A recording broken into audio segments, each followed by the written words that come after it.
আসসালামু আলাইকুম। হঠাৎই একটা কাকতালীয় মন্তব্য, রাজনৈতিক সমীকরণের হিসেব নিকেশ পাল্টে যাওয়ার মতন বক্তব্য। বিএনপির শীর্ষ নেতৃত্ব এখন আওয়ামী লীগ নিয়ে যে মন্তব্য করছেন, তাতে বিষয়টিকে আমাদেরকে এভাবেই নিশ্চয়ই মন্তব্য করতে হবে, বর্ণনা করতে হবে। বিএনপির মহাসচিব মির্জা ফখরুল ইসলাম আলমগীর সাহেব তিনি বলেছেন, দীর্ঘদিন পর দেশে ভোটের সুযোগ আসছে এবং এবার নির্বাচন আগের চেয়েও ভিন্ন হবে। আগে যেখানে ধানের শীষ এবং নৌকার প্রতিদ্বন্দ্বিতা ছিল, এবার নৌকা নেই। আক্ষেপে সরেই তিনি বলছেন, আমরা ধরে নিতে পারি তিনি যা বলছেন তা হচ্ছে এরকম যে নৌকা এবং ধানের শীষের প্রতিদ্বন্দ্বিতাটুকু অবশ্যই গণতন্ত্রের জন্য সৌন্দর্য ছিল বাংলাদেশের ক্ষেত্রে। আচ্ছা, তিনি কি বলছেন সোমবার ঠাকুরগাঁওয়ে একটি নির্বাচনী সমাবেশে? তিনি বলছেন, নৌকার যিনি কাণ্ডারি, খেয়াল করে শুনুন, নৌকার যিনি কাণ্ডারি সাবেক প্রধানমন্ত্রী শেখ হাসিনা, তিনি নেতাকর্মীদের ফেলে ভারতে পালিয়ে গেছেন, দিল্লিতে গিয়ে বসে আছেন, আমাদের আমাদের বিপদে ফেলে গেছেন, মানে তারাও বিপদে আছে নিজেরা।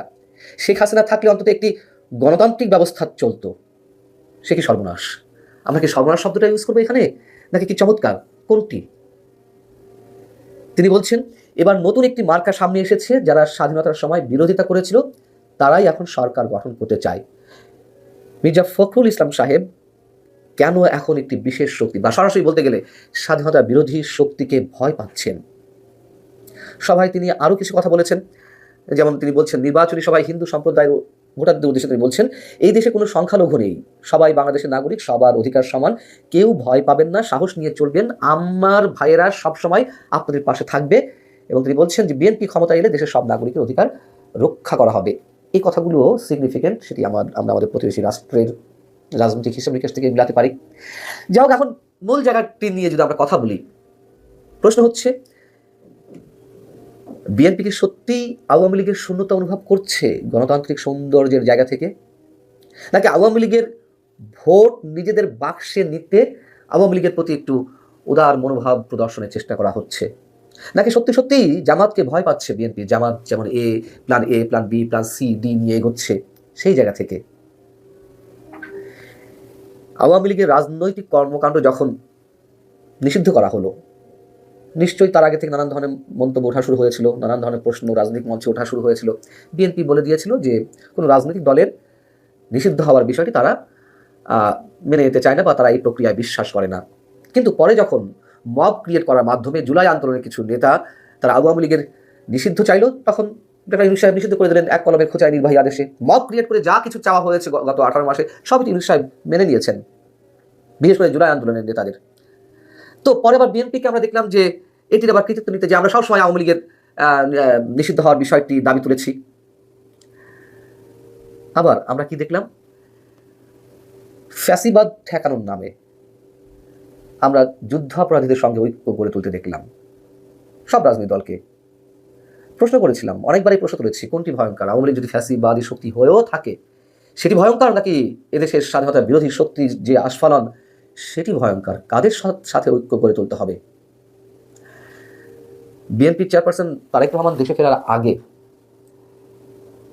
বিএনপির বিশেষ কিছু নেতার সঙ্গে তিনি একটি অনলাইন বৈঠক করেছেন, যার খবর আমি এর আগে আপনাদেরকে দিয়েছি। মানে লন্ডনের থেকেই তিনি অনলাইন বৈঠকটি করেছিলেন এবং সেখানে তিনি প্রশ্ন করেছিলেন যে যদি বিএনপি ক্ষমতায় আসে নির্বাচনের মাধ্যমে, সেক্ষেত্রে বিরোধী দলে আপনারা কাকে দেখতে চান?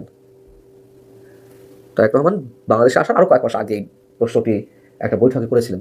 তো সেখানে উপস্থিত বিএনপি নেতাদের 60% বলেছিলেন যে আমরা বিরোধী দলে আওয়ামী লীগকে দেখতে চাই, আর 40% বলেছিলেন যে জামাতকে চাই। মানে তার প্রশ্নটা ছিল জামাত নাকি আওয়ামী লীগ। তার মানে এই যে হিসাবটি, এর মধ্যে দিয়েও বোঝা যায় যে বিএনপির মধ্যে এখনো জামাতপন্থী নেতাদের প্রভাব কতখানি। যাই হোক, এখন জামাত যদি সত্যিই এই নির্বাচনে আরও শক্তিশালী হয়, সুবিধাটা আসলে কাদের, আর সর্বনাশটাই বা কাদের বা কার? রাজনৈতিক মঞ্চে প্রতিদ্বন্দ্বিতাপূর্ণ খেলায় আসলে কার সাথে বিএনপি এবং দেশ, এই দুয়ের জন্য এই খেলাটি মঙ্গলজনক? অনেক আগে থেকে বলে আসছে, আপনাদের হয়তো কারোর মনে থাকার কথা, আরও প্রায় 15-16 মাস আগে, অর্থাৎ 2024 5 আগস্টের 1.5-2 মাসের মাথায় এসে আমি এমন মন্তব্য করেছিলাম আমার কিছু কন্টেন্টে, একাধিকবার বলেছি যে এই ইউনূস সরকার পতনের জন্য অথবা যে কোনো অশুভ শক্তিকে বধ করার জন্য এই বাংলাদেশের রাজপথে আওয়ামী লীগ এবং বিএনপিকে ঐক্যবদ্ধভাবে আন্দোলনে নামতে হবে।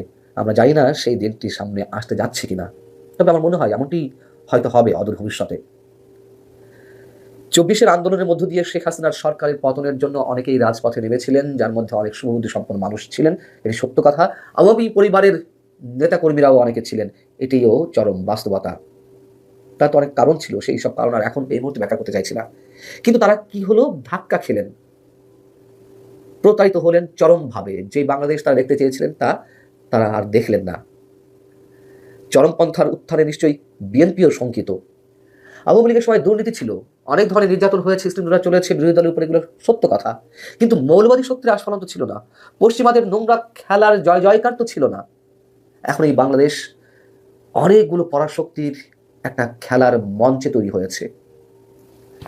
আরেকটি জিনিস খেয়াল করুন, শেখ হাসিনা গত 23শে জানুয়ারি দিল্লিতে ফরেন করেসপন্ডেন্ট ক্লাব নামে যে একটি সাংবাদিক সংগঠনে অডিও বার্তা দিলেন। সেই অডিও বার্তায় তিনি কিন্তু একবারের জন্য তারেক রহমান বা বিএনপির প্রতি বিষোদ্গার করেননি। একইভাবে তার সন্তান সজীব ওয়াজেদ জয় কদিন আগে আল জাজিরাতে একটি দীর্ঘ ইন্টারভিউ দিলেন বেশ স্মার্টনেসের সঙ্গে, সেখানেও তিনি একবারের জন্য বিএনপির বিরুদ্ধে কথা তোলেননি। এবং এটুকু মনে করে দিতে চাই যে খেলা চলছে, অনেক দিক থেকেই খেলা চলছে, নানান ধরনের সমীকরণ চলছে। কোন সমীকরণটা মিলবে আমরা হয়তো কেউ কেউ নিজেদের মতো করে ধারণা করে নিতে পারি। এবং যুক্তরাষ্ট্র যেমন বসে নেই, ওয়াশিংটন পোস্টের একটি রিপোর্ট প্রকাশ করা নিয়ে তো বেশ হইচই শুরু হয়েছে গত কয়েকদিন ধরে। আবার এটুকুও বলে রাখি, ভারতও নিশ্চয়ই বসে নেই। চীন খেলছে চীনের মতো করে,